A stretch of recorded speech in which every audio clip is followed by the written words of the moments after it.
Tu connais cette impression étrange? Que les gens gardent leur distance avec toi?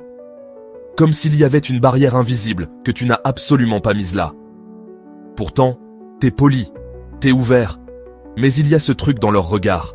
Cette attitude qui te crie qu'ils sont intimidés. Tu te demandes ce que tu as bien pu faire ou dire. Tu repasses tes conversations en boucle, tes gestes, et rien, tu ne trouves rien.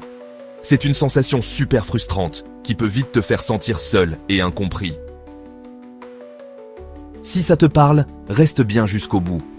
Parce que ce que tu vois comme un défaut, c'est en fait le signe d'une force que la plupart des gens ne savent juste pas comment gérer.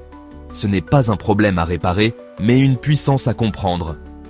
Aujourd'hui, on va voir ensemble les 5 signes qui prouvent que cette distance n'est pas un rejet, mais une réaction à ta force intérieure. Premier signe, tu es à l'aise avec le silence. C'est l'un des signes les plus clairs, tu es parfaitement à l'aise avec le silence. Dans une conversation, quand une pause s'installe, tu ne te sens pas obligé de la remplir avec des paroles inutiles. Pour toi, un silence, ce n'est pas un vide angoissant, c'est un espace. Un moment pour respirer, pour réfléchir, pour laisser les choses se décanter. Et cette tranquillité, ça déstabilise un nombre incroyable de personnes. La plupart des gens fuient le silence parce qu'il les renvoie à leur propre vide, à leur nervosité. Ils ont besoin de bruit constant pour ne pas avoir à penser. Quand tu restes là, calme et serein dans ce silence, ils ne savent pas comment l'interpréter. Ils projettent alors leur propre malaise sur toi, pensant que tu les juges, que tu les analyses, alors qu'en fait, t'es juste en paix. Ton calme agit comme un miroir de leur chaos intérieur. Et ça peut être super intimidant pour quelqu'un qui n'est pas bien dans ses baskets. Ce n'est pas un défaut de ta part, c'est une preuve de maîtrise émotionnelle. Deuxième signe, tu ne passes pas ton temps à te justifier.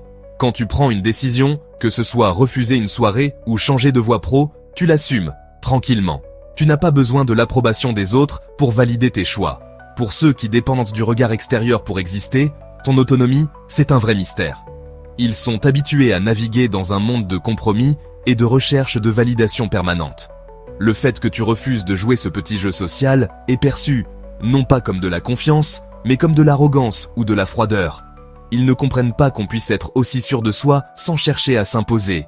Ta simple cohérence entre ce que tu penses et ce que tu fais est une forme de pouvoir qui intimide ceux qui vivent en contradiction avec eux-mêmes. Troisième signe, tu observes plus que tu ne parles.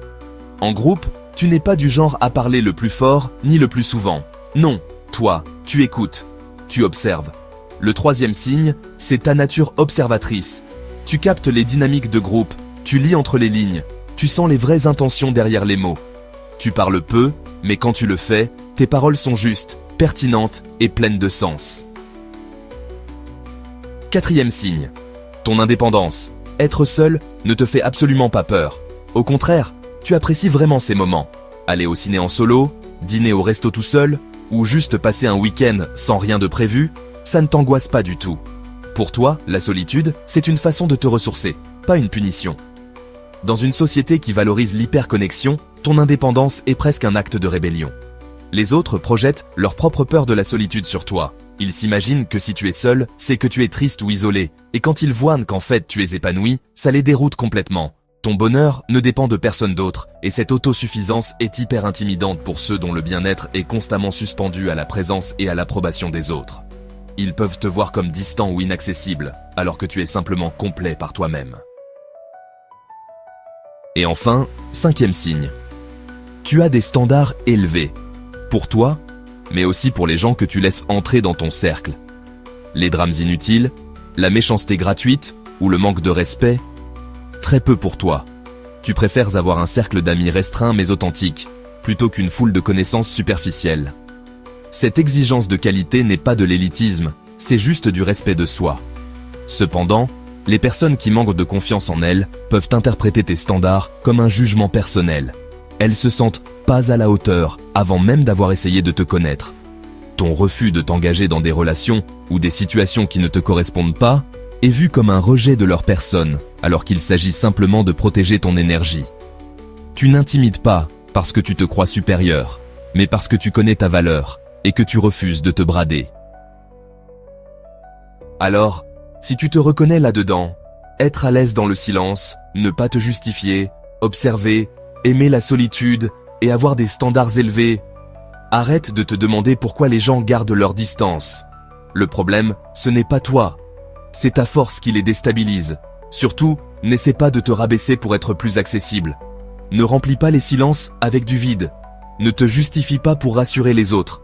N'arrête pas de voir clair dans leur jeu. N'aie pas peur de ta propre compagnie et ne brade jamais tes standards.